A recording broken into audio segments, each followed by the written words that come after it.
जैसे ही तुम इसको प्रेस करते हो, जब तक ये होल्ड है तब तक तो ये चल रहा है।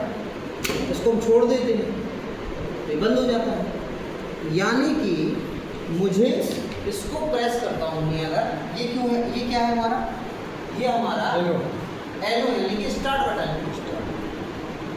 क्या है ये, स्टार्ट बटन। तो जब स्टार्ट हम करते हैं, इसको हम प्रेस कर देते हैं तो ये प्रेस बना रहता है, छोड़ दे तो ये हट जाता है। तो हम क्या करते हैं कि जो मैन का एनो है, मैन की एनो है, यहाँ पर भी क्या करते हैं, इसी पॉइंट से हम क्या देते हैं, सप्लाई दे देते हैं, जो क्या करेगा एनबीसी को, इस बटन को जो क्या है ना, वो होल्ड करके रखेगा। क्या करके रखेगा, होल्ड करके रखेगा। देखो किस तरीके से होगा। इसके लिए हमें ये रहना पड़ेगा, ये दोनों पॉइंट है, इन दोनों पॉइंट से हमको इसमें क्या लेना पड़ेगा, इसकी मेन के एनो में देना पड़ेगा। एनो के एनो में बड़ा वायर को, बड़ा वायर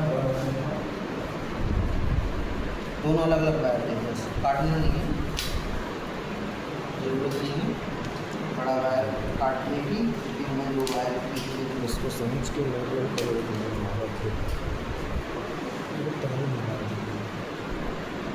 ताकि अगर आप स्टार्ट बटन को जैसे ही दबाएंगे तो ये क्या, जब तक कि आप इसको होल्ड करके रखेंगे आपका सप्लाई चलता रहेगा। जैसे ही आप इसको छोड़ देंगे तो क्या होगा, ये बंद हो जाएगा।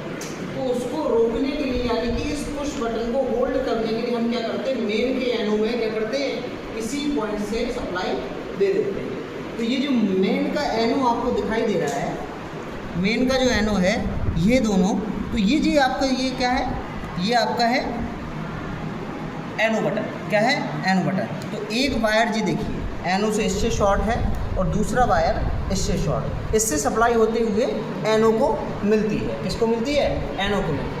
अब जैसे ही आप इसको प्रेस करते, इस बटन को प्रेस करते, तो ये तो प्रेस करके स्टार्ट करके हट जाता है, लेकिन जो सप्लाई है वो इस पाथ से होते हुए कहाँ जाने लगती है, इस पाथ से होते हुए एनबीसी की तरफ जाने पड़ती है। क्योंकि ये क्या है, ये होल्ड करके रखती है। किसको होल्ड करके रखती है, एनबीसी की जो सिलेंडर होता है उसको होल्ड करके रखती है। तो ये होल्ड करके क्या करती है, सप्लाई को रखती है और हमारा सप्लाई चलने लगता है। जैसे कि हम टेस्ट में देखते हैं कि जैसे ही हम सप्लाई का प्रेस बटन दबाएंगे, जैसे ही हम इसका स्टार्ट बटन दबाते हैं, सप्लाई इसका ऑन है, जैसे ही हम इसका सप्लाई दबाते हैं तो ये देखिए हमारा क्या होता है, बल्ब जलने लगता है। अभी हमारे पास मोटर ना होने की वजह से हमने क्या लिया है, बल्ब को लिया है। बल्ब हमारा क्या कर रहा है, काम कर रहा है।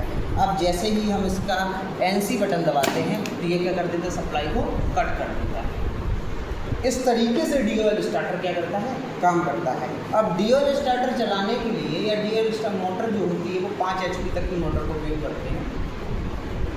तो उसमें 3 फेज मोटर सप्लाई होती है। कैसी होती है, 3 फेज की होती है। तो 3 फेज RYB यहाँ पर होते हैं। कहाँ होते हैं, RYB यहाँ पर होते हैं, यहीं पर RYB यहाँ पर होते हैं। और आप जैसे ही सेम कनेक्शन रहता है डीओएल स्टार्टर में, आप जैसे ही इसको उठा करके प्रेस करेंगे इस तरीके से, ये क्या होगा, आपका ऑन हो जाएगा और मोटर चलने लगेगी।